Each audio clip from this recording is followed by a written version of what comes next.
Tyler was the most physically gifted athlete on the planet and had gone on to be the starting quarterback for Notre Dame after high school. He stood 6'3", had a body like a Greek god, and an ego to match, all of which were on display among the many photographs that peppered the walls and built-in shelves of the Reeds' home.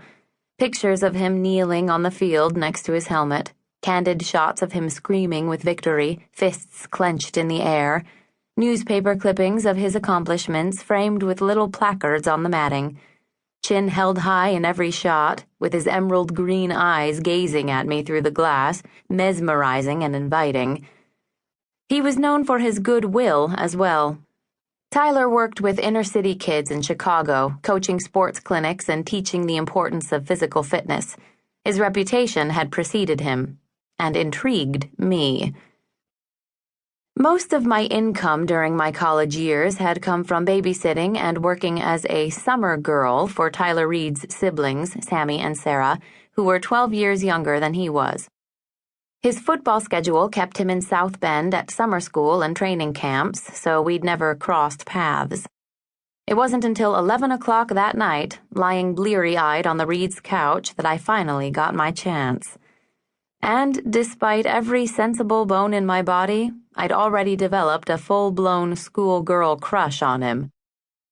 Many women were attracted to him, so my fascination with a good-looking football star wasn't all that surprising. However, as an ambitious, college-educated woman with hopes of revolutionizing the field of divorce law one day, falling for the handsome hometown hero was not what I'd have imagined for myself.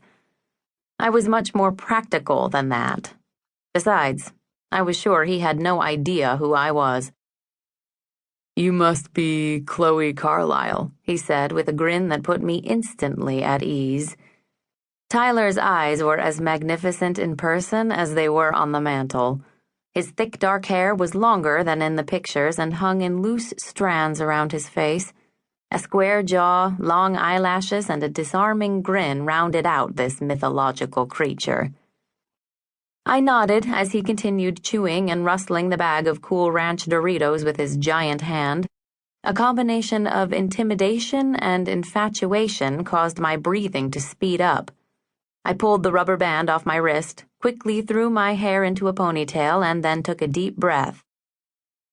"Yes, I'm Chloe, and I'm hoping you're Tyler," I replied. "If not, you'll have to excuse me while I call the police." He laughed.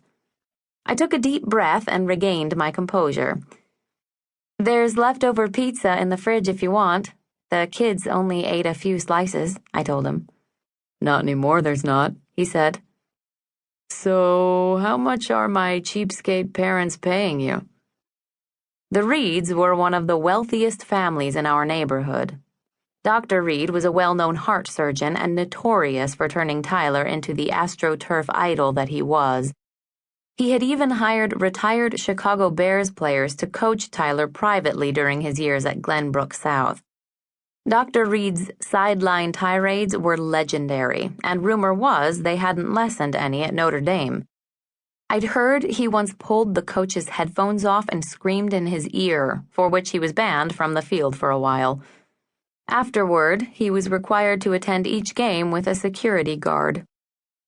By contrast, his wife Dixie was a consummate Southern belle who hailed from Atlanta society and whose penchant for passive-aggressive behavior was artfully hidden behind her batting lashes and Southern twang.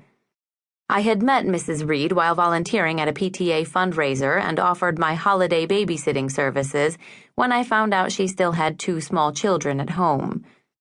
The Reeds had a full-time nanny who worked daytime hours, and I covered everything else when I was home from school. Dr. Reed traveled a great deal, speaking at hospital conferences all over the country, and his wife accompanied him most of the time. She was also a board member at Evanston Hospital and the social chair at her country club, leaving little time for things like child-rearing and housework. Nothing could tear her away from a commitment that included flowing Chardonnay and silent auctions, which had left me caring for their feverish, nauseated children on more than one occasion. My mother described Mrs. Reed as cold, but at $20 an hour, I found her plenty warm.